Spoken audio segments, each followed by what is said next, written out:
Hey y'all, and welcome back to No Oats Cooking, where we're changing the world one recipe at a time with a splash of physics. Welcome to day 2 of the 2022 Sustainable Food Cooking Challenge.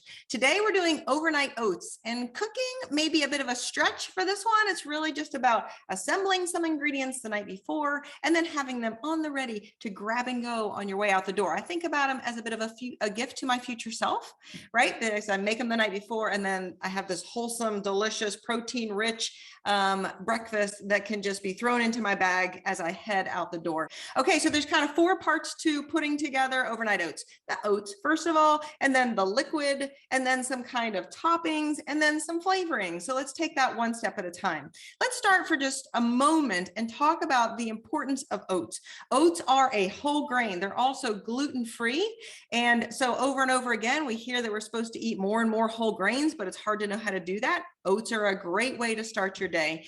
They're high in fiber, manganese, they have all kinds of vitamins, they lower cholesterol, stabilize blood sugar, reduce cardiovascular disease, reduce type 2 diabetes, and they really keep you feeling full longer.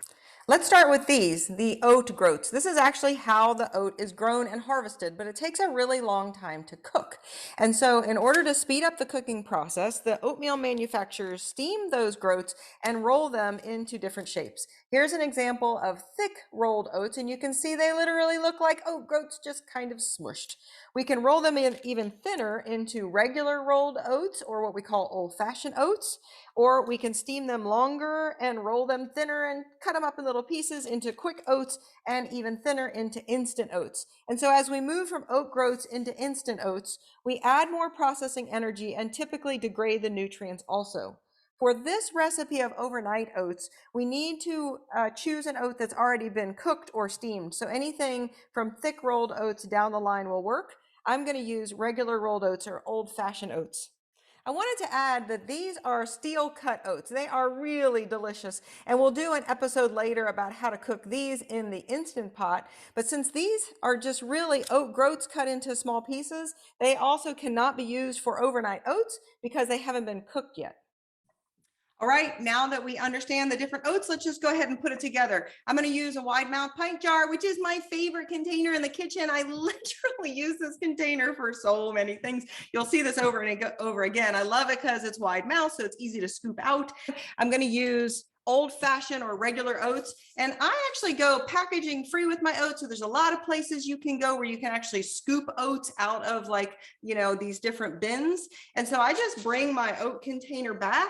I keep one empty so at the cash register they can weigh the empty container, and then they can weigh the full container and subtract that tera weight.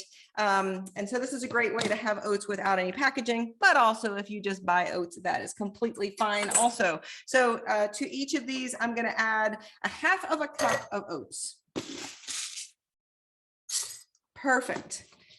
Then the next step is what kind of liquid you add. We have a lot of different options. Clearly, we can use regular old cow's milk, but I think this is a great opportunity to sort of think about some of these other emerging milks that we know have a way lower impact on the earth, right? Way lower greenhouse gas emissions in the production of them, also lower use of land. Actually, water is a totally fine liquid to use. All that oat milk is, which is having a lot of popularity right now, is just oats and water mixed together anyway. So very often my liquid is water. Sometimes I'll do half water and half some kind of soy milk or an almond milk or a coconut milk or flax milk. I mean, there's so many milks right now. And I think the consensus is they're all better than dairy milk. And so this is a great way to try that out. Another option for the liquid is that you can add some yogurt to it, right? You can also, I make my own yogurt. And so I'm left with a bunch of this yogurt whey, which sometimes is hard to find a way to use.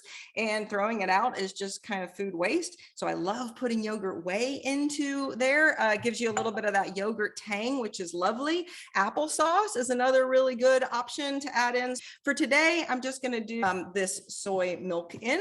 And so again, for every half of a cup of oats, I'm going to add 3/4 of a cup of a liquid. Perfect.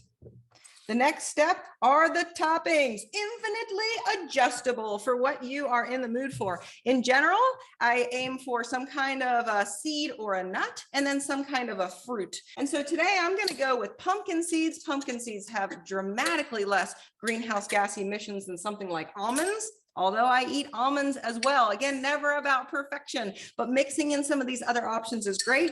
I'm just going to use a tablespoon of pumpkin seeds. And then my favorite fruit to add is mangoes. My grandmother used to have this huge mango tree in her backyard. And so I think maybe based on that, I adore a mango. Comes looking something like this. And then I sort of chop it up again, my favorite container. So it's ready to go and super easy. And I'm going to use about 2 heaping tablespoons. And you can use a lot more than that if you'd like.